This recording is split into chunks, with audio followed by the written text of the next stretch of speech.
I'm unmuted. Okay. And I think, legally or what, we're supposed to announce that this is being recorded, I think by my AI assistant.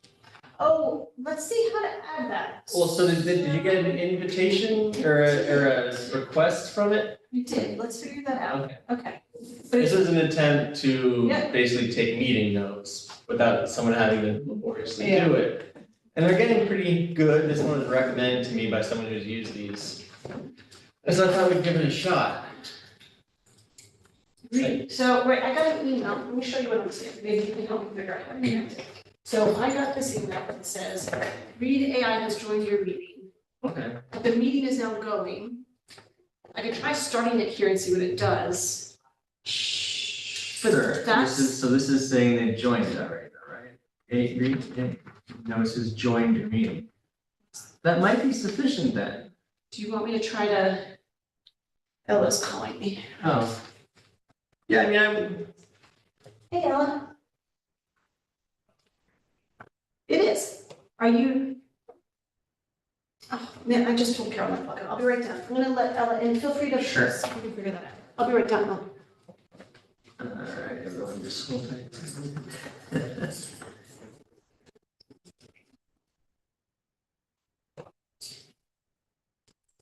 Blocked out the vice chair. The last limbo meeting, blocked out the chair, turned around. There's something exciting happening.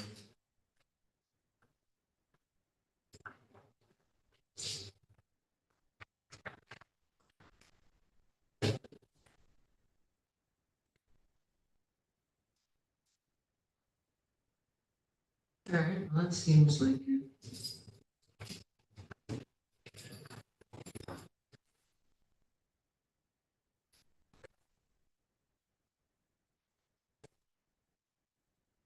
Alright, let's just see what happens.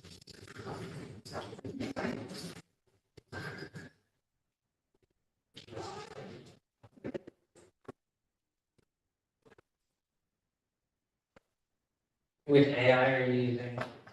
It's called Read, R-E-A-D.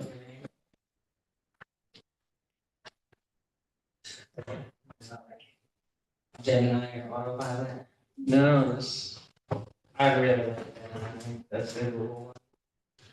I have don't know what should happen. Now make me a list, but don't put any vowels in it. Don't do that stuff, try again. Japanese person used Otter. And the problem with it is it'll start like going into, every meeting I go into, it like stops me. Oh, really? Now you can't like stop it once you start. I think that's the problem. Everyone's fear with AI. I'm like, I don't want this otter like coming with me, can we let it know I'm here? So, well, no, I don't know if there's any luck. I think maybe I'll get an extract at the end of the meeting, you know, I kind of You think think that's. maybe it's going? Great, We'll okay, find out. Yeah. cool, all right. Awesome. All right, well, we'll, go ahead and get started. Any word from CJ or, Ryan? Not to me. All right, so the draft website updates, just quickly, I think, yeah, we've added some stuff and I think we're probably ready to go. Well, right, so I would, we'll ask if there's any public comments. Yeah, oh, I'm sorry. Do Oh, introductions. Rose, is going to be presenting shortly. Is there anything else you wanted to add on top of that? Okay. And Anthony is an applicant, to Complete Street, so we're gonna, review his application at the, executive session at the end of the meeting. Would anybody like introductions? Oh, If we all know each other, maybe you don't need to, but. Yeah. I always like to offer. Anthony, would you like to say anything to the group in terms of introduction? I know you've been in a number of meetings, but, Well, I do have him laid on the agenda to introduce himself as an applicant. oh, I okay. just meant like, hi, I'm Emily Flynn, I use she, her pronouns. Sure, yeah, we can go around. Sorry to push it, that's just, I like to do that. Sure. I can start us off. Hi, everybody, I'm Emily Flynn, I'm the Director of Health and Wellness for the City of Kingston, I use she, her pronouns. Hi, I'm Ezra. I use they, them. He, him's also fine. They, them's better. I'm a member here. I'm having a great time there. Yeah. Ellen on Claudette Ford and I use she, her pronouns. Anthony Fitzpatrick, my pronoun are he and My name is Paul Sings, I'm the chair, I use he, him pronouns, I live downtown Kingston. Okay, I'm Ella Contra, I'm the vice chair, and I can either be she or they. So a few people have asked to add things to the agenda, Okay. so you could say, what I would suggest is, listing what those agenda items are, and then call for a vote to add them to the agenda. Okay, do you, have the list of items? Sure. So Gustavo would like to talk about Jansen Ave. I would like to talk about decorum, and specifically Gustavo's email. And then Anthony, did you want to add something? no, Okay, no, I'll say that. sure. So those are the two items. They are in the printed documents in front of you. Okay. Our process does say that you have to vote for it. So you can say, do I hear a motion to add those two items to the agenda? I'm happy to raise a motion for Jansen Ave, I'm happy to discuss it, does anyone else have a position? Yes or no? I'll second for discussion. Okay. All right then, Jansen's fine, do you want to raise decorum? Can I raise the vote? I move that we add that to the agenda. Okay, I'll second it then. All right, Say all in favor? all in favor? More everybody, yeah. Okay, Great, thank you. sure. So the draft website, I know we've added a couple things to it, I think it's just been kind of in its sort of draft state for a while. I think, do we want to finalize it at this point, or does anyone want to sort of review it further? I think we should probably finalize it, because I think it's a resource that should be out there for people to access. I move that we finalize the website and let it run for a few months. If there's any need to amend or change it, okay. All right, I can second that. All in favor? All right, great, Cool. I may not get to it. I'm going on vacation in 2 weeks. I may not get to it. that's fine. But yeah, it's good to finally have a finalized version. I think, speaking of the website, we are, Ezra maybe owes us a biography. I do. Photo. I'm sorry, I do. And I'm Not sure sure. biography, and I'm sorry, I'm accompanied. I will, Emily, I will write something on Word and then you can, Fabulous. I'll send it to you. 5 sentences, just, you That's know, all why it's- are you here? I'll email you. Yeah. An image if you'd like. You don't have to. Oh, sure. I'm just checking to see who else I'm missing. Gustavo, if you'd like to send me something, and EJ is missing also. It's just nice to have on the website, you know, kind of give everyone an idea of who's here and why. All right, great. Okay, so now we have Anthony. Anthony, would you like to give a little, give us sort of an idea of why you're interested in joining Complete Streets and brings you to the meetings that you've come to in the past and why you want to become a chair or a council member?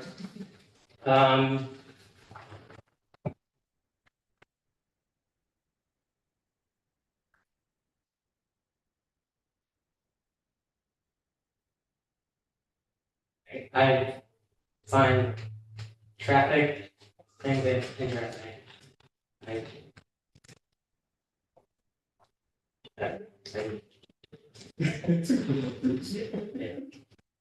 Interesting, it is.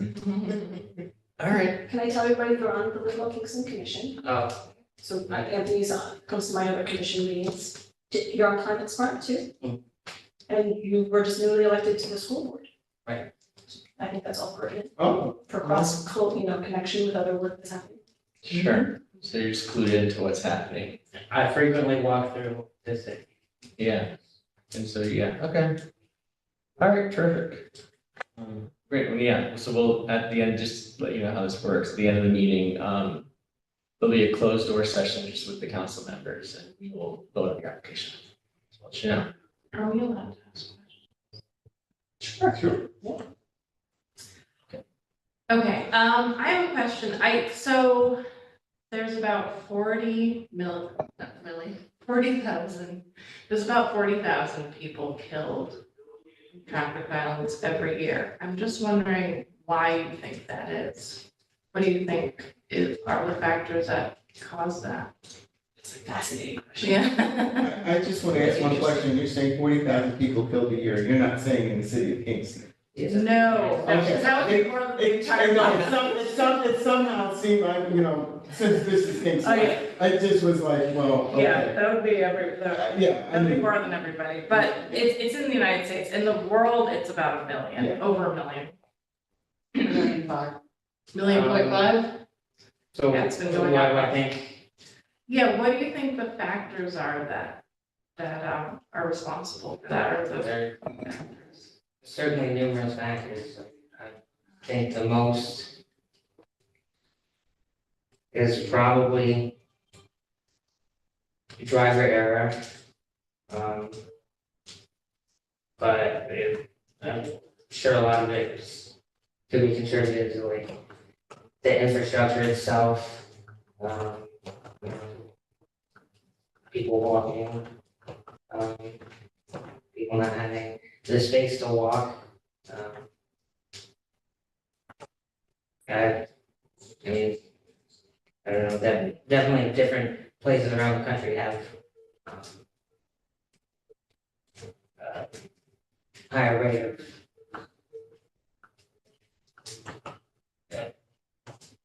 death contributed to one factor or the other.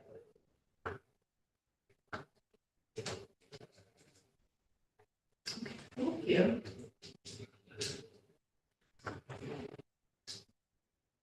That's all. I should say. Okay then, thanks, Anthony. This will move on to decorum. Yeah, so thanks for adding this to the agenda. Hey Gustavo, can you hear me? This was a little bit talk with you. I wanted to have a conversation instead of just an email. Yeah. Cool. It's a little dorky, but I wrote something out because I wanted to be clear with my words, and so I'm gonna read to you. I'm sorry, y'all, but I really have been thinking this through, so I wanted to make sure that what I said, I had thought through a little bit. So Gustavo, in one of your emails, you said that we were getting a little bit worked up about your frank language, more worked up about your frank language than about bad street design. And I wanted to address that a little bit, and by saying that I know that transportation and street design can be personal and unfortunately can be deathly. I understand why folks feel anger and other big emotions around these topics, but I feel like we have to have a line of what's acceptable decorum and what is not. And I feel that cursing is over the line. And Gustavo, that just doesn't feel like frank language to me, but it feels like inappropriate language. And it was specifically directed at another person. In person, you come across as a much more amenable person. Over email, I feel like you come across as unreasonable. That's how I feel. Also, in an email, you have called my colleagues lazy. I feel that this is 2 strikes. The Complete Streets Advisory Council meetings should be a place where many different views and opinions about transportation can be discussed openly, without bullying and without aggression. I've also mentioned this to Paul. I do not have to support this council. It's not my job description, and the mayor supports me whatever I decide. I would like to continue. It directly aligns with my work and goals. But I will not if there's a culture of hostility here.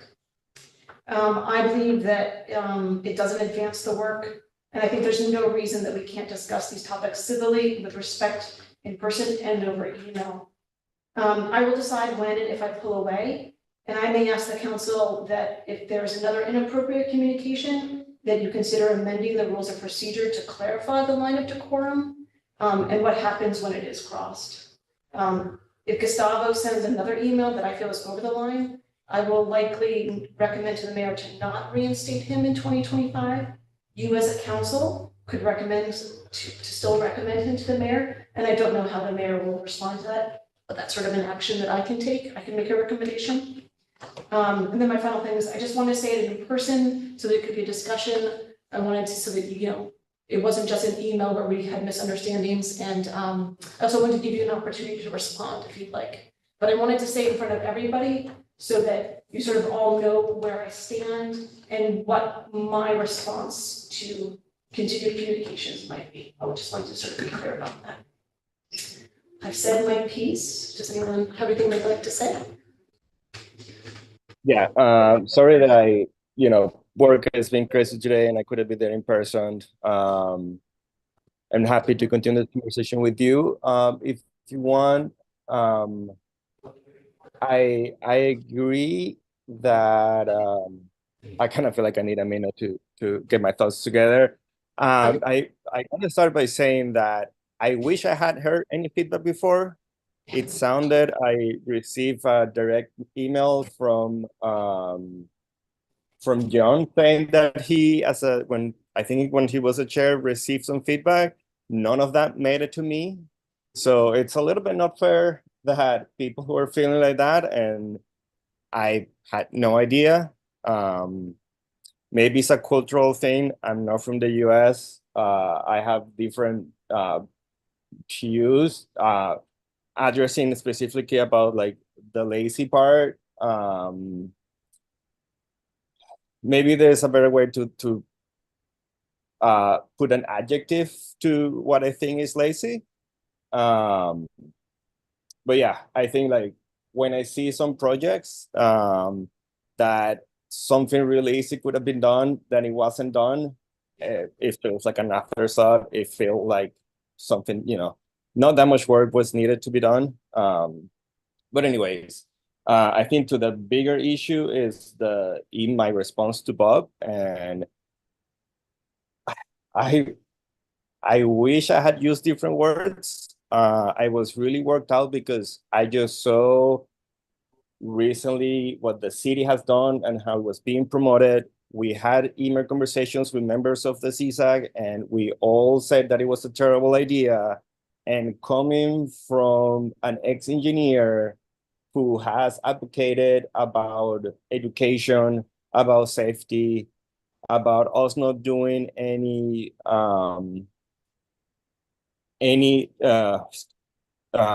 tactical urbanism because changing patterns is dangerous, asking us to praise what was done on Jansen Avenue, it was like, what is going on? Like, I don't want to whitewash what was done just because he asked us to do that. It is objectively a bad design. And I was really shocked. I think like I should have just not hit send. And I regret that. In any way, I meant to attack Bob. But like I said, I don't know if this was in the email, my response to John, or I sent this to everybody. I think we should hold accountable the people who have more power to be more thoughtful about pedestrians and cyclists. And he is the chair of the Common Council Public Safety. And him saying that we should praise what they was done on Jansen Avenue is just what is an insult to me. That to me is like an attack on pedestrians and cyclists. And not only that, we have a new form-based code that has designs. Those were ignored. We have new rules or process of how to add in something that deviates from the code. That design should have been brought to us, to CSAC for review, wasn't done. There is not a single, not even like a shadow, there's no indication for pedestrians and cyclists how to navigate that. And it's like, how in the world are we saying that this is good? When we had a conversation about this with over email, Bob wasn't there. But it's like, I apologize for my words and the way that I said it, but I cannot, like, why are we talking about the way that I said instead of the actual problem? It's like what I'm like, more like upset about with myself with what I did. It's like, yeah, it doesn't make any sense. And I also mentioned this again. I'm sorry, I sent a few emails. I don't know which one, but like I know that I come strong on emails. I do try to proofread and go over many times, and I always say I think what was said is wrong because A, B, and C. I always try to explain the things that I say with actual feedback or ideas or opinions that are objective.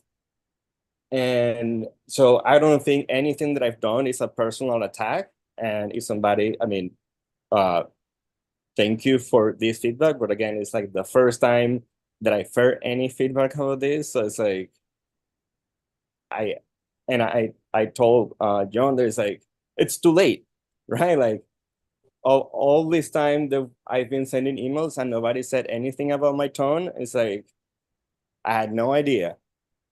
That's why I wanted to say something, so you heard it. And if I can, as a former Public Works Director, when I read your email about the lazy DPW, I also felt a little bit like, wait a minute. We may not always like what DPW does, or we may not always think that they're doing what we may personally as individual citizens want to do, but I don't think they're lazy. And I'm very sensitive about putting things into emails because emails are public documents. I also felt that even though we may not like the design, or there may be people, I can't say I personally like or dislike the design on Jansen Avenue, the city engineer, as the traffic person, has the right to do that. So if there were complaints and concerns, we could discuss them, but it didn't mean that whatever that plan was could not be implemented. As far as what Bob wrote, I think what he was trying to say, that it was nice that the city engineer / traffic person was trying something different than what we normally do in Kingston. So, or have done in Kingston. So it was a way of trying to shore that innovation or ingenuity up. But I will always take personal offense to anybody who talks about engineering people or staff or DPW people, because when I was DPW director, I had engineering under me, and I know how hard we all work. So calling them lazy, I was thinking that was a little beyond the line too. Yeah, I've said, I know that I said lazy before. I don't know if I said it in this context.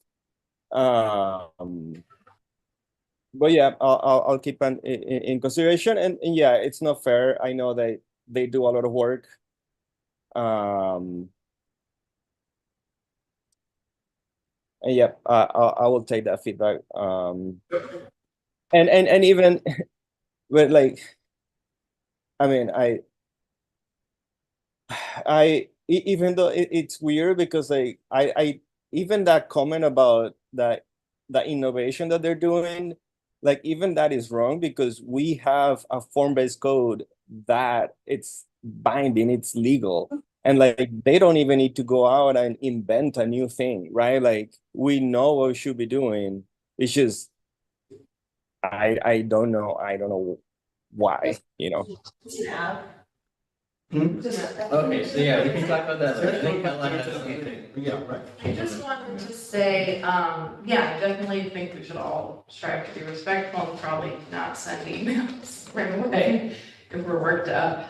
I feel like, you know, the fact is, I think it's a very emotional topic that we're working on because people are dying, and in my opinion, I think there's real ethical concerns as to what's going on. Not that people aren't working hard, because I know people are working hard, people are competent and everything, but, you know, it's very frustrating. So, but that's a separate issue. I think we need to I think it's better if we stick to the facts and stick to just stating our values and what our concerns are. So, I support Gustavo. I think he's a big asset to this committee, so. I don't think anybody's saying that they don't want Gustavo. I think it's a discussion about an email that went out or emails that went out that Yeah. for some, and I know I don't respond to every email specifically because I've been burned by emails in the past, so I don't do it. But I did feel when I read it that that was like, wait a minute, that's not his call. You know, you can't say that they're lazy. First of all, we want them to be a part of this. If you keep talking about it, they don't want to be. Yeah. So, you know, I was like, wait a minute, I can understand his frustration about maybe having a design that he's not happy with, but there's always gonna be a design, regardless of what code that it is, it's not gonna make everybody happy. It's just the nature of the beast. So, I just want to clarify, the lazy comment was not about Jansen Ave, just to be no, clear. it was about. Gustavo said that a long time, months ago. Yeah. It's something that I've been holding on Yeah. to, that I was offended by, and I'm bringing it up because now there's been a second thing that I've been offended by. And I think it is important to remember that we want everyone at the table here, and if we start alienating people for whatever reason it might be, if it's a stronger word than we might maybe would be appropriate, or insults of sort of their work, or whatever it might be, we're gonna lose people at this table. And I think the more people we have at the table, whether it's the engineering or DPW, we want them to feel like they're welcome here so we can discuss things with them Right. on the sort of same level as them, and not like we're putting anyone down, because then we'll just lose our buy-in. I think that's important. All right, I think then we'll move on to the next topic. Rose, yeah, we have your presentation, if you'd like to. Yeah, thanks for coming. Oh, yeah.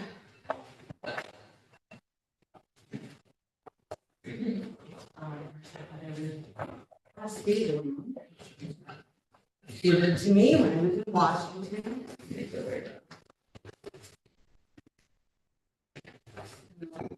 Hey, everyone, it's great to meet you. So I'm here tonight because I wanted to share an opportunity that came my way as an advocate and a spokesperson for the Complete Streets approach and for victim advocates. I was invited along with about, I think 140 people who were all directly impacted by roadway violence, by traffic violence. They've all either lost loved ones or lost limbs.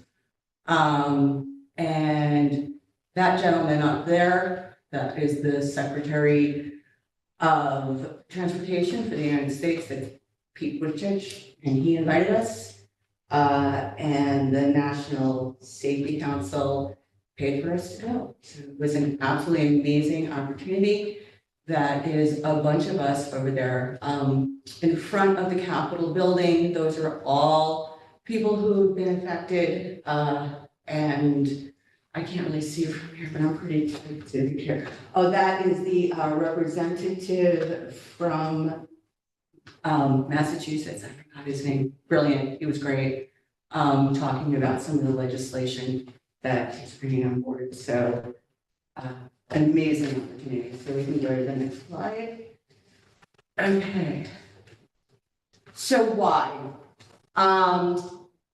Well, because we know that we are in the midst of a public health crisis that is completely preventable. The United States lags behind every other wealthy nation. And when that quote that you gave, actually it's 46,000 and that number is rising. New York State, somebody brought up something about we're not as bad as other places, we're actually worse than most. New York State, Thomas Napoli that is the comptroller, he just put out a report stating that New York State is their fatality rates while other places, other states have managed to bring theirs down. New York State's continue to rise, mostly because of speed, but there are other factors. So, I was at 170 families, and so we're there to try and advocate for very serious change. And luckily, the federal government is on our side. The problem is our local municipalities are quite up. We can go to the next slide. Okay, so why now? Why was this call put out now? Well, a couple of reasons. One, because, as I said, we are clearly in the midst of a health crisis. The other is because we are about to reauthorize the bipartisan infrastructure bill. A fascinating thing I learned about this bill. So all of these new initiatives, by the way, the complete street, safe system approach, a lot of Vision Zero principles, all of these things are directly coming out of the bipartisan infrastructure bill. So all of our federal funding, which when people say state funding, they have to remember, particularly in transportation, what we're really talking about is federal funding. Okay, so all federal funding is now being tied to municipalities buying into the safe system approach, to reducing fatalities. New York State obviously is in a lot of trouble because we are not doing that. So we need people to stand up and say that we support the bipartisan infrastructure bill being reauthorized. Here was something really fascinating that I found out. Any legislation, and I don't know if this is true for every bill in Congress, but if something is presented, it has to be seconded by a person from the opposite party. So if a Democrat presents something, a Republican has to second it. I think that's really fascinating because it really speaks to directly what this really is. This is a much more, even though there's obviously sometimes some kind of nasty cultural war stuff going on, for the most part, Republicans are killed by crashes too. Go figure, So a lot of the people who were there with me, a lot of the families were from what we would call red states, and they were meeting with their red representatives about these issues. So this is an issue. This is a thing that even if there is an administrative change at the top, the bipartisan infrastructure bill may really still stick around. Let's hope. Okay. All right. So let's go to the next slide. So one of the main objectives, as I said, is we need municipalities, we need local governments, we need policymakers to once and for all succinctly buy into and adopt the universal goal of using a safe system approach. And there are 5 pillars within the safe system approach: safer streets, safer roads, safer vehicles, safer people, and post-crash care. So, safer people, we'll talk about what that is. I'm just gonna, there is specific legislation that is geared to keeping vulnerable road users, people, safe. So it's not changing, it is not, it's stuff that would be geared more towards pedestrians for the most part, but we'll talk more about it when we get to it, when we get to the legislation. So can we go to the next one? Oh, and I just really quickly, those shoes, Paul, those shoes are the shoes that are down on Work Street that unfortunately are gone now, so, I informed Rose those shoes went missing. so I'm working on replacing them right now. I'm putting Starley shoes out too, so I'm working on both at the same time. And that little chart right there, that's taken right from the federal government's website, as is most of this information. Okay, next slide. Okay, so first, safer speeds. Now, there's a lot to go into, and there's different ways to approach it. On the federal level, one of the things that they're talking about is actually the biggest thing that they're really, actually, can't really see. Let me get a little closer, because I haven't looked at this since I really, awesome, that's right. My vision is not what it used to be. I can't read anymore. Okay. Okay. So, this on the federal level really has more to do with the technology. So this is also kind of in the safer vehicle realm, but this one piece of legislation that we're highlighting, and there's others, is the trucking industry has been fighting back against having regulators put in their rigs. Speed regulators keep trucks from going over the speed limit, 5 miles over the speed limit. And actually most trucks really do have these now. I mean, this technology is kind of like around all over. It's hard to believe through it. They do have it. But obviously, the trucking industry has been pushing back hard against some of this stuff. So, that's one aspect of safer speeds. I wanted to show you guys on a local level, another aspect of it is this is Assemblyperson Sharista's additions to her Safe Streets package. And two of the things that she, and I don't want to get too overly burdened with this, but the 25-mile-an-hour fight, which may finally be coming to fruition in Kingston. There are some big holes in it. The population threshold is a big hole. And also the inability for municipalities to change speeds on state roads, which is, that's a really big deal. So she has proposed legislation to try to address some of that. If a road has been deemed dangerous, then that should supersede what New York State DOT So is it, would do. just to jump in? Yeah. So I know the mayor recently came out in favor of 25 miles an hour. Mhm. Is that something the common council can control, or does it have to be sort of like traffic cameras, something that the state legislature does? Do you know? I know, I mean, so, all right, so I can tell you how other municipalities have done it, how they implemented it. So Tarrytown basically implemented it by saying that we're going to create an area speed limit for Tarrytown, which villages and cities, according to the new MUTCD, can do. Okay. Towns, it's a little trickier, and road segments, it's a little trickier, but for villages and cities, it should be pretty straightforward.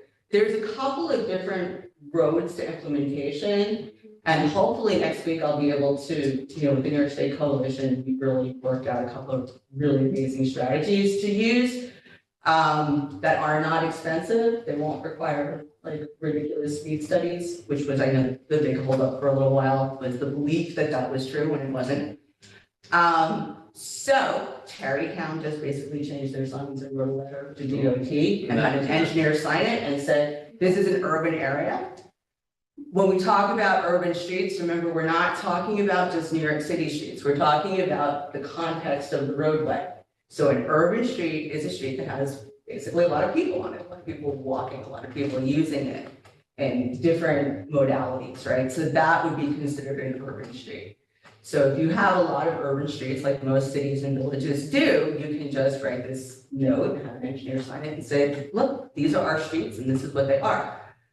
Otherwise posted is the exception. And that would be like, well, there's this one stretch of road that we know is, people travel 40 miles an hour on it. We're not really gonna touch that. A municipality can do that. They can say, well, we're not gonna change that one, right? So it would become unless otherwise posted. The DOT roads, unfortunately, which I think Kingston has, I think maybe 70% of our roads are city roads, actually. But the state roads are the ones that are the issue. Right. And if New York State DOT does not back down, yeah, well, we're working on that. So, okay, so that's a big issue because that's happening right here in real time in Kingston. I have no idea what their implementation method is going to be. Okay. I doubt it's going to be a lot of speed studies because they don't really need to do that. The village of New Paltz, for example, faces a different issue because, their county roads are very dangerous. And so they would have to do what's called like this would be the town of New Paltz anyway. They have to do a road segment study. And it's a little more complicated and they don't want to spend a lot of time describing it because but mostly a town or a village should be able to reduce their speed. So does this still give them money for paying for the new sign? Well, If you're gonna lower the speed limit Yeah. from 30 to 25, there's, New new signs. signage. Yeah. Who's paying for it? well, that would have to be, common council would have to make that decision. Paying for the signs would be a heck of a lot cheaper than paying for speed studies and. Granted, but still, all of it costs money. I was just wondering whether any of the federal legislation or state legislation. was I don't really know. going towards that. That's a good question. I mean, there might Signage be. is not cheap. Yeah, there might be grant opportunities for that though, but or how they would even do it. I mean, would it be like as they're replacing signs, would they do it? Like, it depends on how aggressively they want to do it, really. Okay, that's up to the city and the common council and you guys, so. All right. Any more questions about that? All right, so you can go to the next one. Oh, yeah, I have control. Look at that. To the little arrow. Okay, so safer roads, poorly designed roads, streets that have been built, and I would say I didn't put enough of this in, I should say, but also this has a lot to do with equity issues, because most of our most dangerous roads do go through either areas where there's a lot of concentrations of poor people, people of color, or out on our rural roads, which are also pretty treacherous. So this is also not just a strategy to address safety, but this is also a strategy to address equity. Because if we don't make our roads safer, a big part of what happens is our perception of safety is affected. And therefore, what happens if your perception of safety is affected, you're not going to take a walk. You're not going to take a bus. You're not going to get on a bike. So if your perception of safety in your area is such that you're like, oh, if I walk down the street, I'm not going to be safe, it's going to be a quality of life issue. And it is in many, many, many areas. So, so this is an attempt to address our unsafe roads. So this one requires documentation for decisions that expressly prohibit or require certain designs, ensures Federal Highway Administration guidelines and guidance, which distinguishes between rural, suburban, and urban needs, adjusts safe streets and roads for all grant program. Now, this was a big, big topic that we all brought up. The safe routes for all grants programs, while really being fascinating and they're doing some great things, have by and large been very inaccessible to some of the places that really need to get them the most. And that's because they don't have grant writers, they don't have engineers, they don't have people who can do all of the legwork that it really takes to write a very complicated grant. So a big part of what we were talking directly to our legislators about, and also to looking towards the future, is what really needs to happen is it's really great that there's this huge pool of money, but this money needs to get to where it needs to go. It's been concentrated very much in urban areas, which I don't argue with. That's a good thing. But we need safe roads. We need this stuff too. We need buses, obviously. So so this is one part of the federal legislation. So we'll go to the next one. So safer vehicles. So I'll just show you the pictures really quickly. So that was from Chuck Schumer's office when we met with his staff. The woman to the left, she's kind of leaning against the wall. That's Amy Cohen. Her 13-year-old son was struck and killed in front of his house in Brooklyn by a bus. And her fearless advocacy, and I don't even know how this woman does it. She is amazing. She's gone on hunger strikes. She's been arrested. But she brought the speeds in New York City down to 20 miles an hour. First in the country. It is remarkable. The woman standing next to her lost her 21-year-old daughter in an intersection that had been identified many times over for being very, very dangerous. And the other woman, she was from New Jersey. She lost both her husband and her daughter when a speeder came out of the Holland Tunnel and careened into their car. So this was not light work. The stories we were hearing over and over again were difficult, but it's really important. It's really, really important. We have a tendency to sanitize this issue. And this is why advocates like me insist on things like you must call it traffic violence. You must call it a crash. You can't call it an accident.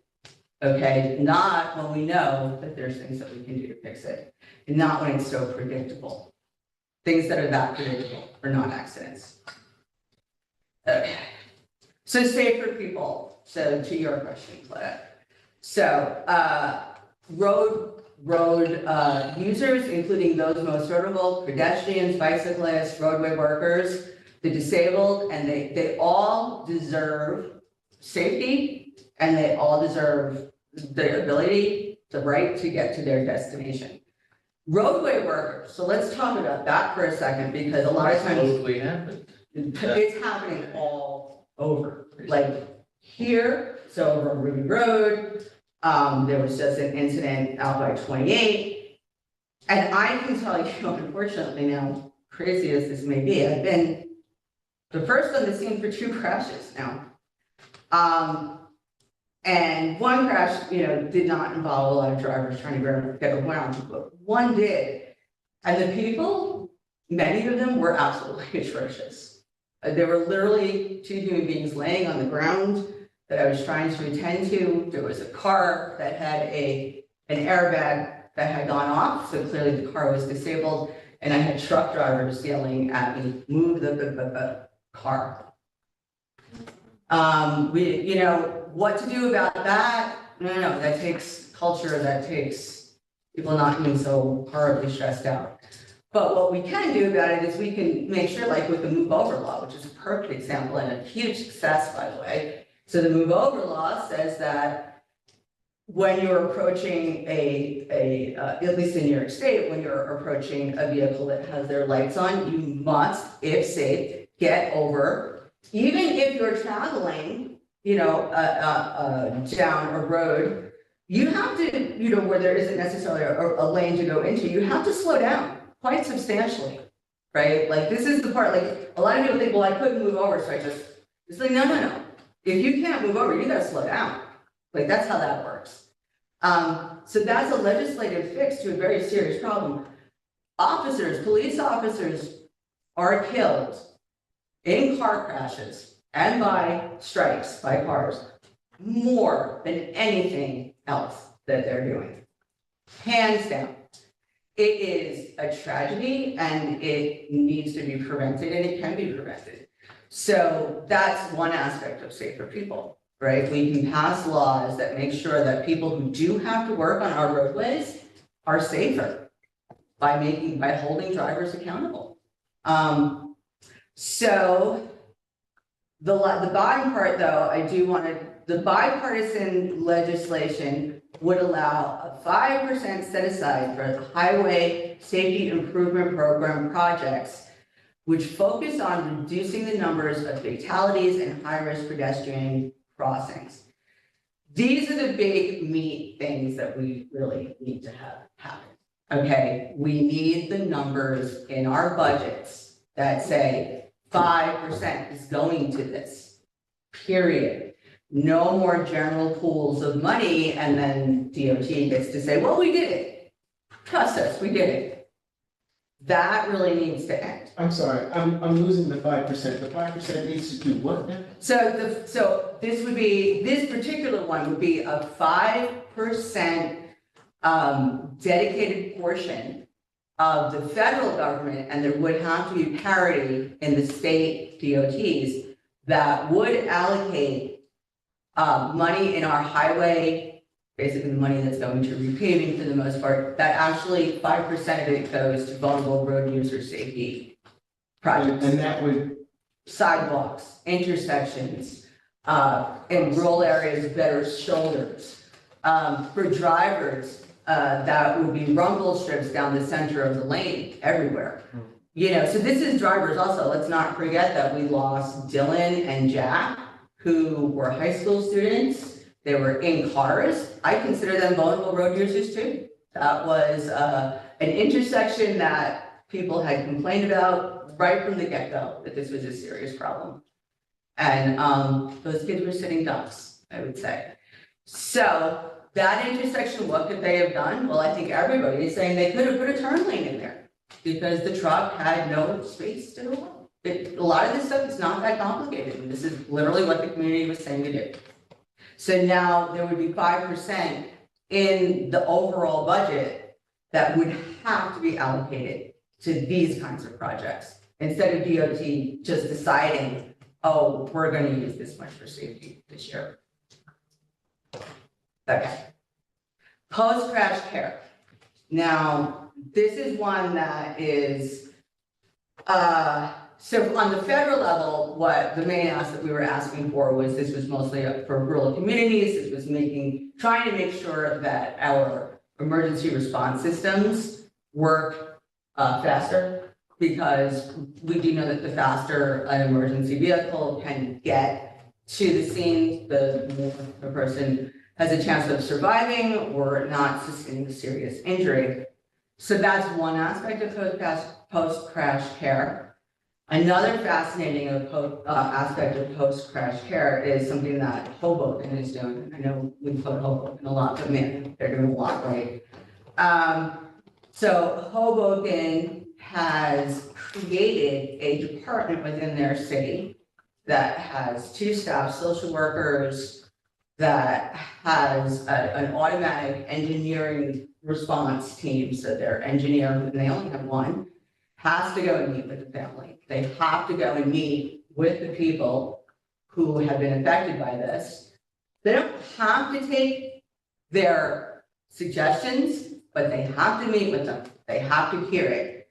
I think that is remarkable and incredible, and we could make, and the social working aspect, I mean, you know, those of us who are survivors, and I am a survivor, those of us who are survivors are in the amount of trauma that is inflicted on us, on our families, on our communities is damn near unsustainable. I can tell you from my own experience, and I was one of the lucky ones. I was one of the most amazingly lucky ones. Most people who are in crashes disappear into obscurity after they've been injured, or they've lost their jobs, or they've lost their houses, or they've lost their minds, or they're now dealing with levels of addiction that are going to take their lives eventually. Most people who go through a trauma like the one I just went through, like the one people went through, there's a very, very troubling statistic that says, you know, we lose years off our lives also. Right? We're also more likely to be the victims of a traumatic event, and our health is definitely affected. Post-crash care is essential. It is so important. And in terms of bringing a community back together, so when I hear the frustration, like when I hear Gustavo speaking, and what I hear is a lot of pain and frustration, right? Like post-crash care also seeks to do something about that, right? Like if we hear our community members and their frustrations, maybe they're less likely to just lose their mind on an email one day. Sorry, Gustavo. So that was basically the gist of my trip to Washington. It was really fascinating. It was a level up, absolutely, in my advocacy work. We had a long conversation with Pat Ryan, who what I will say was really very supportive to us, at least individually. How he is legislatively is another issue, but as an individual, I would say the man, he literally had a Coke in one hand and a hero in the other, and he was on his way to go to lunch, and his staff ran in and said, "Oh, Congressman Ryan is about to leave," and I stopped and I said, "Hey, Pat, it's Rose from Kingston, remember me?" And I don't know if he really actually remembered me, but he sat and talked to us for half an hour, and you know, even if he doesn't agree with us legislatively on everything, as I said, those people who I was with, to have somebody just sit there and hear their stories is so amazing. You know? So I do thank Pat Ryan for that tremendously. So what can we do? This last page was created for Joe Metzger, not for you guys. But, you know, obviously we can adopt the safe system approach, and we can make sure that that safe system approach does have the goal of 0 fatalities by 2050. And I realize that there's a lot of confusion when we say that, like I did reread the city's proposal, and I will say, I thought it was pretty good until you get to the last line. And that last line says that they're not going to adopt this. And without that, you have very little meat in your safe system. They're not gonna adopt what? They're not going to adopt the goal of 0 fatalities by 2050, just a reduction of roadway injuries, which is not the same. And they don't have a year attached. I don't know, that part I missed, but that is, the rest of it was pretty good, I have to say, but that part, if you don't have that part, I don't know what the rest of it's for, frankly. Excuse me? What proposal are you talking about? So the city right now is proposing their own version of the SAFE system, of what we've just been talking about, the SAFE system approach. And they have a lot of things outlined. I'm not so crazy about the whole, we've done such a great job portion of it as a person who's been a victim in this city and with the number of fatalities and crashes. I think they could start with, we know there's a problem. We do recognize that lots of great things have happened, but we know there's a problem that needs to be fixed. That's a great way to start, but it's not how they start, but that's okay. Then they go into outlining what they're going to do. And for the most part, I have to say, they hit a lot of things. They hit the speed, they hit so SAFE system, by the way, calls for, what's really unique about it is it's not an idea where we're looking to blame a driver, or we're looking to blame a walker, or what we're saying is that there is an entire system that is in play. That is what our transportation, our mobility system is. And there is some part of that system that wasn't working correctly because someone died or someone got injured. And we can mitigate that, right? We can't stop every crash. We can't control behavior, that's pretty obvious. But what we can do is we can mitigate what that harm would be, even if it happens. So a perfect example would be where Christine Charusco was hit.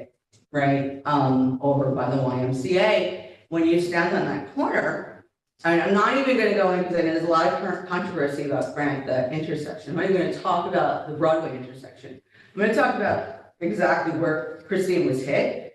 Where Christine was hit is an incredibly complicated area. There is back out parking, there are people walking, there's active driveways, okay? That area, the back out parking at the very least should be removed, right? Someone died. We've got to look at that and say, what went wrong? We can't accept the driver said the sun was in my eyes. Maybe it was. Which street was that? That was Pine Grove. Okay, that's your fault. Maybe it was. That happens. This certainly is a legit thing that can happen. But even if that does happen, how do we make it so when someone's coming around that corner, they can't go that fast where they would kill somebody, right? Maybe, I don't know if there's a no turn right there, but something to make sure that traffic goes a little slower. Remove that back out parking so that the driver's eye isn't fixed on the cars. Because that's where the driver's eye is fixed on. I agree a lot with what you're saying about, and that was the driveway out of the YMCA you said, is that what that was? Yeah. Yeah, no, I live right down there on Summer Street, so my fiance and I will take that street every day. The way that people come out of the driveways, and especially with people ignoring the no parking wherever there's the side roads that meet, it is so hard to get in or out of the side streets there because of all the on-street parking that blocks the view, you know? You can put a sign there, if you don't have something physically blocking people from parking there, it doesn't help with visibility.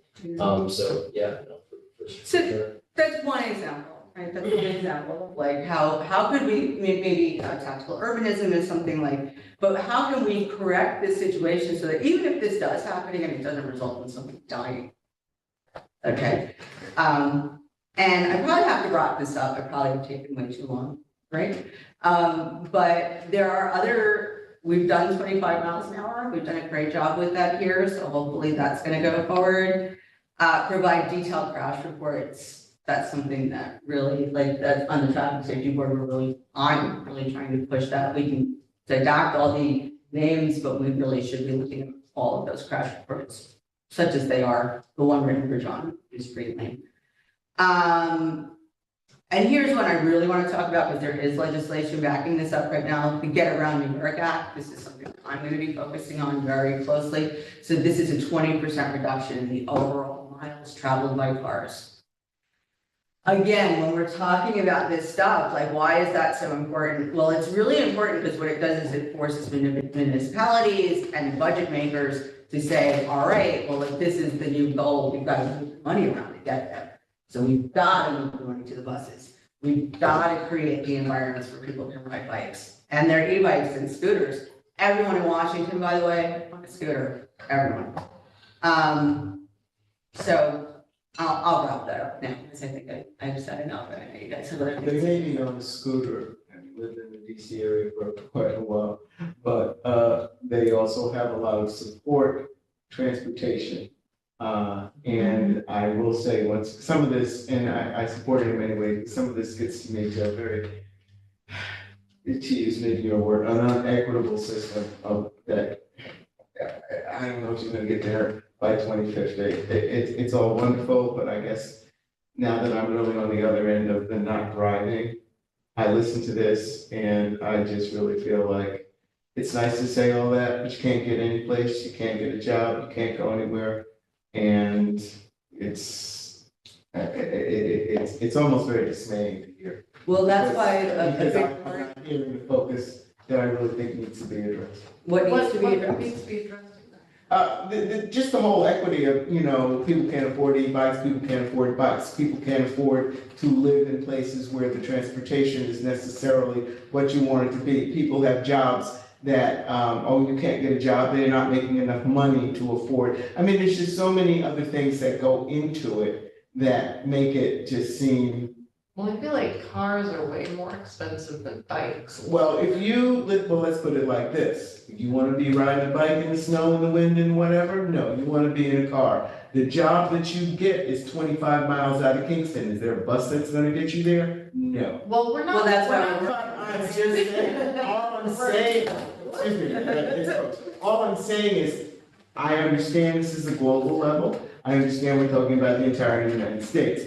Having lived in a whole lot of places in the United States, I'm just saying, a lot of what I'm hearing, it sounds good, but I still think we're missing something. So I am not necessarily for, let's reduce car travel in New York State. That's great. That might work in New York City, and actually won't work in New York City either. There's plenty of places in New York City you can't get to by bus, subway, car, e-bike, whatever. And yes, for all you folks who like to ride bikes, not everybody wants to be on a bike. But Claudette, this This also whole has a lot to do with. I'm not trying to get into Probably that. half of it has to do with public transportation. Yeah, I'm just saying, listening to it, it's all good information, but it does bring up other things in me that make me go, interesting concept. Really. Yeah. All right, well, thank you so much for coming, discussing your trip with us. We learned. I also wanted to share this, so we did have we were gonna do it tonight, but it's. Yeah, I sent that out to please, I unfortunately can't make it, but anyone. Here you go, if anyone wants to put that up. We are providing a bus for people who cannot ride. So we are going to go for John's what would have been John's 60th birthday. We are going to go and. I'm in. Thanks, Paul. Take Yeah, care. have a nice ride tomorrow. Thanks. Hope it goes well. Oh, who's this? Oh, is that? That's mine. Okay. Good luck, everyone. Oh, and great job with the evaluation, with your self-evaluation. That's the kind of stuff that you guys can do to really make this board something special. So that's great, and thank you. And take care. See you. All right, so we were requested to look at a couple of grants and to possibly offer letters of support. We support them. We decided to move forward with two and to table. And I believe they're due days. So I'm not sure, Emily, if we decide to somehow come around to the other two, is it possible to still send letters, or is it done and dusted? I think you still have time. Okay. Usually they build in some extra Okay, so yeah, we decided it was fine to move forward with the sidewalks and the waterfront. And we decided to wait on Foxhall and the parking study.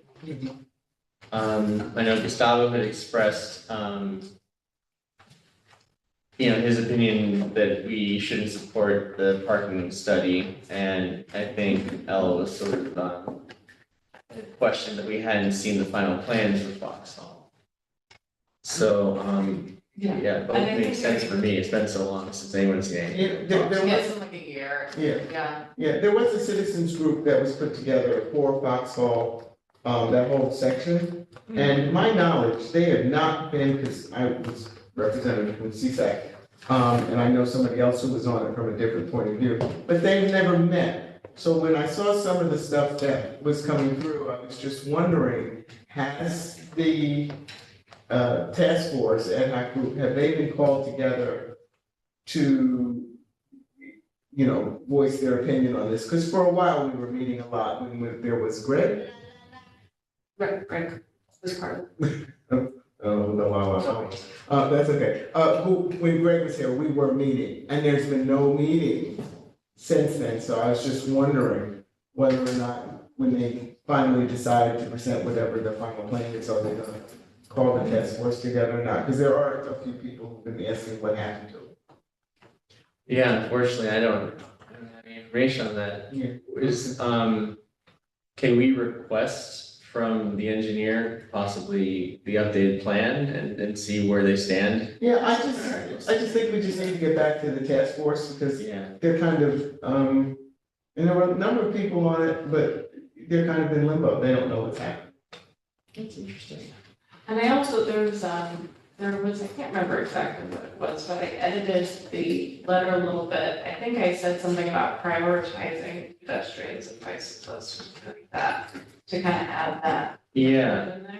I think it had come up that, yeah, I was looking at bike lanes on Foxhall, but I don't think that was part of the initial plan, so. Yeah, yeah, they're doing the sidewalk, I think, Right. Both sides or one side?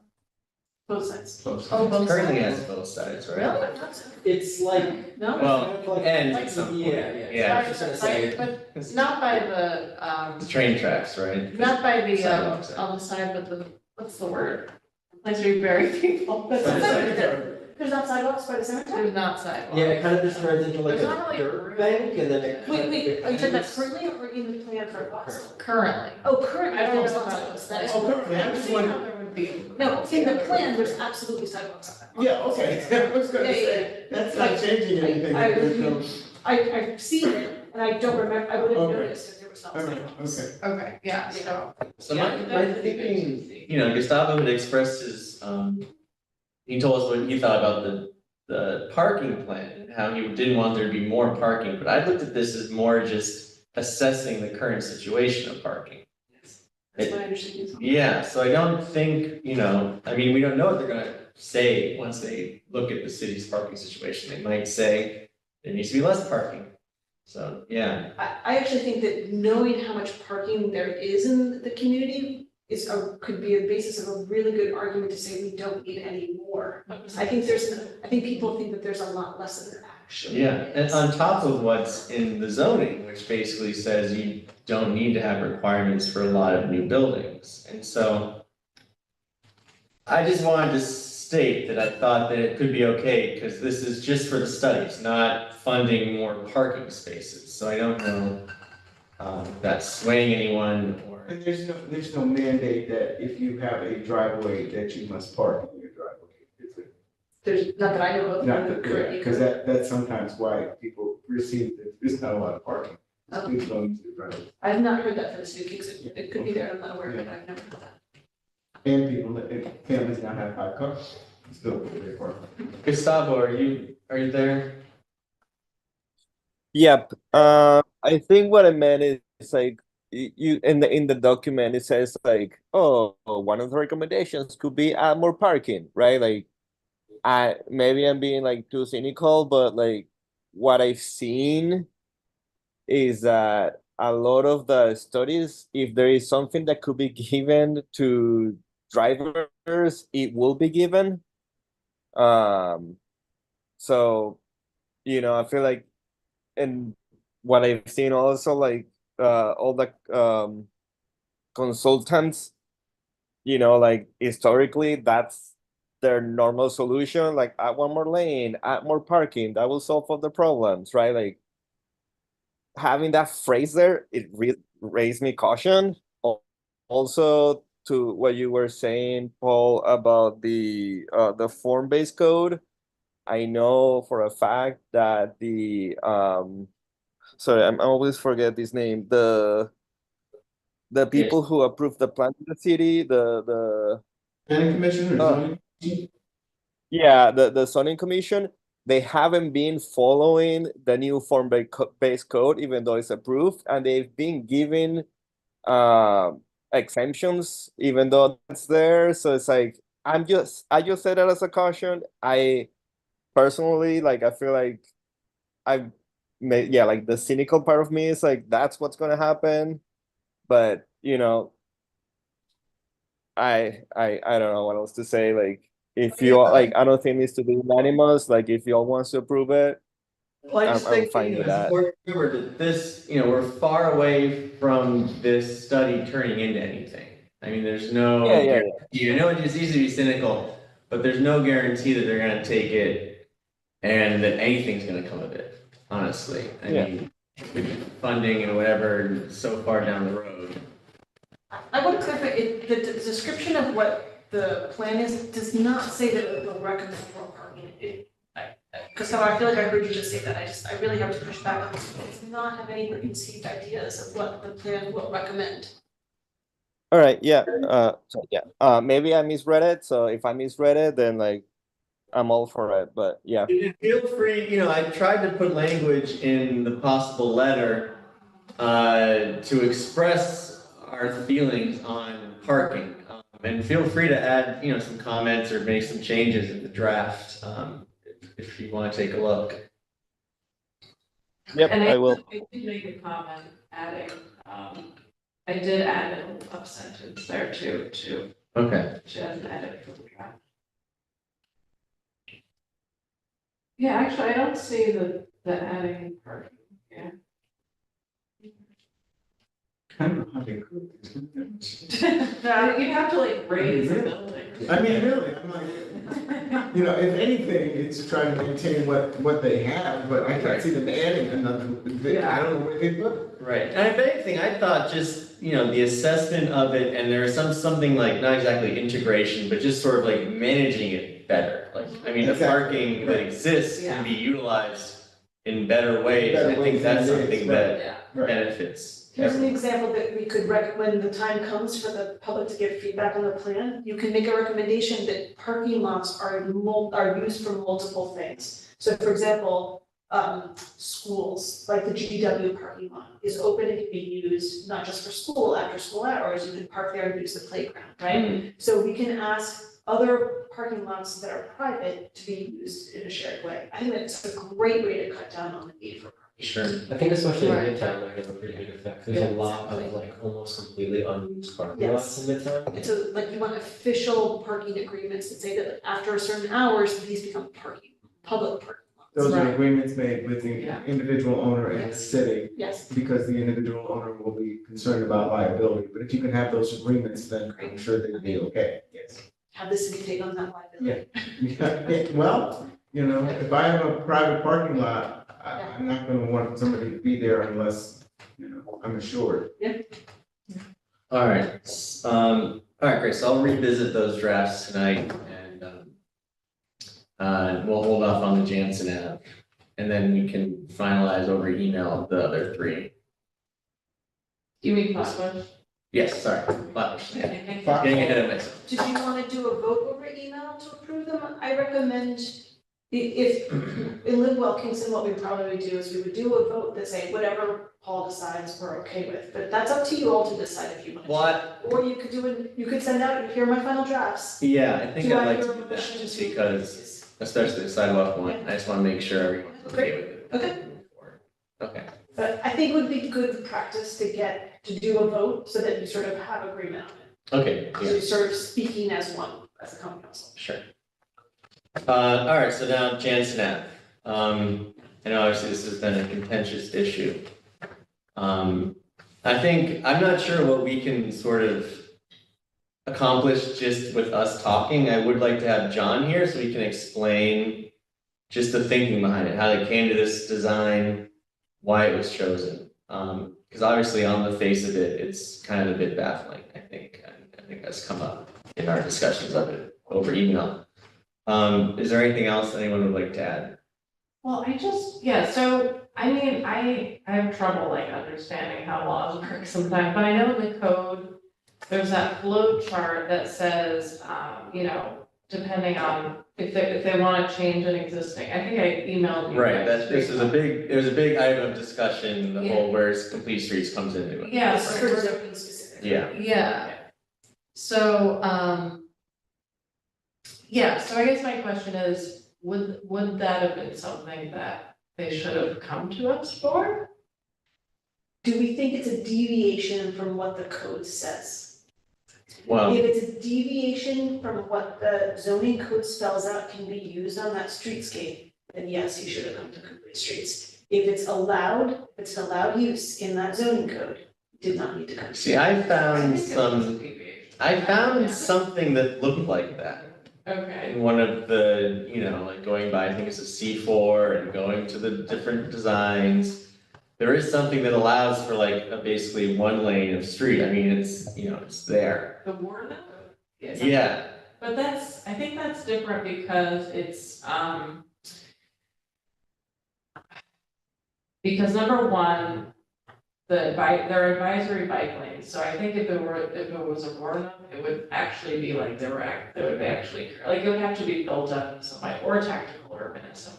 But I think it couldn't just be done obtained that way, and you wouldn't have advisory bike lanes. well, it just, the things I thought was missing, I mean, in the zoning, it's like there should be trees and there should be, like, it still calls for sidewalks, I think, even on the one I saw, like, I think some of them might be like shortened, but it was still, you know, so it seems like it didn't, I mean, I saw something I thought was it, but it still didn't seem like it did it to a T, it seemed like it kind of like improvised it, that's why I was kind of curious, Yeah, you know, what John's thinking was, and sort of he could walk through, yeah, and they just repaved it, right? yes. So that's kind of also like, Yes. wow, they really locked in that design, you know, where, as opposed to, you know, yeah, could we plant some trees? Emily just explained to me where it was, and with so much going on in the email, I almost had somebody take, I said, you know, really and truly, next time I'm out, I had somebody take me to the street, because it's so. Then take you home, I'll take you that Yeah, way. it's so confusing, but I just, you know, from reading the emails, but what I'm just also trying to understand is what's the width of the street? It's basically a 2-lane width, I'd say. So prior to this, it was really, there's no room, there hasn't been room for parking. There hasn't been really, well, I guess people. Well, there's, Park in their yard. yeah, there's kind of like a parking lot that abuts it, but people Yeah. kind of use that, Yeah, Okay, so basically there was no on-street parking. right. not on the previously, street. but I know. Previously, there was no on-street, there might have been a parking lot there, most of the people had to park in their driveways or whatever. Yeah, And with the reconfiguration of the street, if I understand there is one lane. And then there's kind of like, a shoulder easement that basically. On both sides. On both sides, that basically says if you see oncoming traffic, you are to move to the left or move to the right and be careful of the possibility of there being people or bikes or whatever there, okay? And change that, and that is a significant change for a lot of things, I get that. But do you have a different solution as to why that should not work? Because I'm hearing why you don't like it, and like I said, I really wanted, I've been hearing about it, but I'm trying to figure out, well, what else could you do? Well, I think the warden, I would say, the one, Winner? I don't even know. None of us know this, don't worry. Whatever it is, it's gotta be whatever it is, okay? Yeah, okay. whatever. Do you know about that, Claude? Do you know, have you looked at that in the code at all by any Yeah, probably chance? not. Okay, Okay. it's a Dutch word, Uh-huh. and I don't know if it was invented, I mean, it's probably been invented like thousands and thousands of years ago, really, that design, but, Mhm. but it's basically, you know, usually like a one-lane street that has. Like most country roads, okay, keep Yeah, going. but it's not a country, it's a city road. Right, And it's what am I trying to say? So it's built for really slow speed. So you might have like a lot of chicanes. You might have like a chicane is like you put something on the side so it makes you go around. Right, It makes right. you it's rather than having a straight path. Mhm. Or you know it can have what's it called when the two things are on both sides. So They anyways, get like bollards or Bollards. standards or something that Yeah. causes you to yeah. weave through Or the street. streets, yeah. Is that what you're saying is a reasonable solution? Or you could even do that with parking.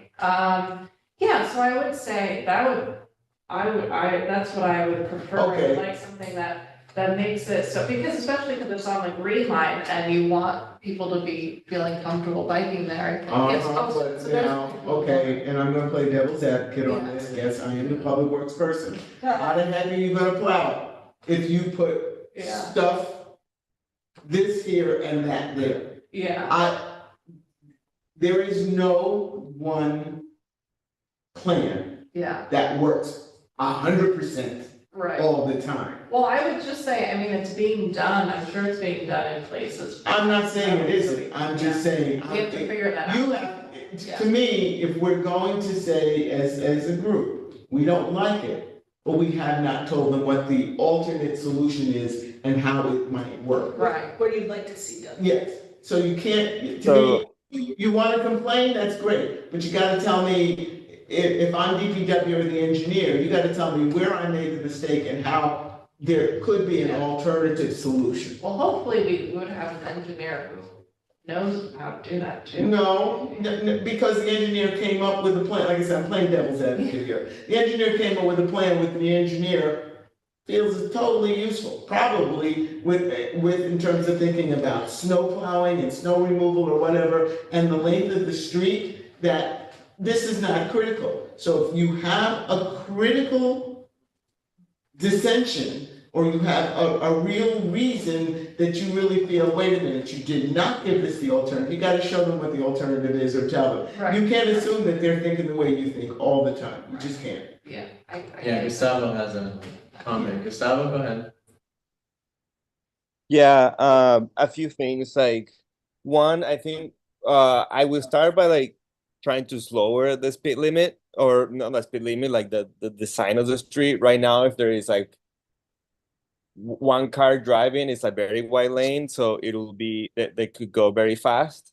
But more actionable things, I would say there is no road markings except like the dividers for the shoulders. So a cyclist might not know where they're like I think Ella mentioned that people were like cycling in the middle of the road because there's nothing that tell them, like, you know, I might be riding there and I might think that that's parking, right? Like, I don't know, if I'm driving, maybe I'll park there because I've never seen that lines before. So I would start by maybe like painting green on the shoulders and saying like putting like pedestrians and a cycling symbols, and maybe using, I don't know if this is like a standard for this, but since the cars need to yield to each other, maybe there is like a type of arrow that indicates that to drivers, or, you know, like any other signs on the street that can tell them how to traverse. I think like that's my biggest issue. There is like nothing that indicates people how that works. That will be my first, maybe cheapest. Specific people look at the city's Instagram account, which how many people are doing that? Yeah. No. Yeah. Clarification that I know. Other other possible suggestion that I would say, and it was part of the original design of the Green Line, is that turn the street into a one-way street. I don't see any volume of cars that might say like, oh, let's no, we cannot do this because of traffic or whatever else. It's just like one more block that people will have to drive. And that way it will be easier for cyclists and pedestrians. So I think those will be my very inexpensive suggestions to implement for the traffic engineer. Yeah. And I Well, there's only Sorry, I one couldn't- resident on it. There's only Okay, one that's- house on that. Only one house on the street? Yeah, so it's really, it's like a medical building and the parking lot across the street, then it's a Kingston Standard, which is like a brewery, and then there's a Refillery, which used to be a, you know, affordable grocery store, now it's not an affordable grocery store. If we could, if you're right, if you Yeah. could take me through there. Yeah. I'm just curious. I'm just Yes, curious. Emily, do you have a quick question? We have to kind of. So I think you should have John Schultz here and have this Yeah. conversation with him. But what I do know when he introduced it to me, the reason there aren't symbols in the advisory lane is that he couldn't make the lane of travel both pedestrians and cyclists, it would be a conflict. So he didn't label it so that it could be both. This is my understanding of it. He can explain that more. So I think that's very interesting. Was there something else there? I think he might, so I'm gonna pause there, because I think that he should speak to it more. Yeah. All right, I think that's all the new business. We have a couple of one one more thing that I wanted to share is that even though I agree that I want to know why of some of these things, I think it would be easier to kind of like I think to Claudette said, like try to work with them. And I think a better way, if maybe even not asking those questions, but like, I think we should try to do the tactical urbanism together. And I think this avenue would have been like a great first start. And like, I rather approach the engineers saying like, hey, you know, do you want to do another iteration? Can we do some tactical urbanism? Can we try new things in the street? Because it might be easier for them to work together with us. And I don't think we can do tactical urbanism without them. So yeah, I just wanted to say that I put it in an email somewhere, but yeah. Well, I think it would just be best if we heard from him and what his thinking was, and to make sure that, okay, if he's saying that the reason that he did not label the shoulder section because he could not have pedestrians and bicyclists, then there's probably a legal reason that it's designated, because if there is no designation, my understanding, it's a shared road, and that is part of New York State law, driving law. If it's not designated, you're supposed to share the road. So if it is not designated, then you are to share the road for pedestrians and for bicyclists. So maybe that's why it just has striped shoulders, which gives you the opportunity to move. You just have to be careful, but that it is not designated. Because if he designated it, and like I said, I don't know, I'm only trying to help figure this out. If he designated it, then you would have a different problem, but I really want to see it because it's become fascinating to me that it's got people so up in arms. It really has, it's like, okay, I really just want to know, well, what's the brouhaha? Oh, okay, well, we'll see. So I think we have to go into executive session to vote on Anthony's application. You ready for that? Yeah, because I think we're already a little over. I just have one question about Anthony. He is on the Kingston School Board. He is. Let's, I'm gonna stop the live stream and so do a motion to go to executive session. Motion to go to executive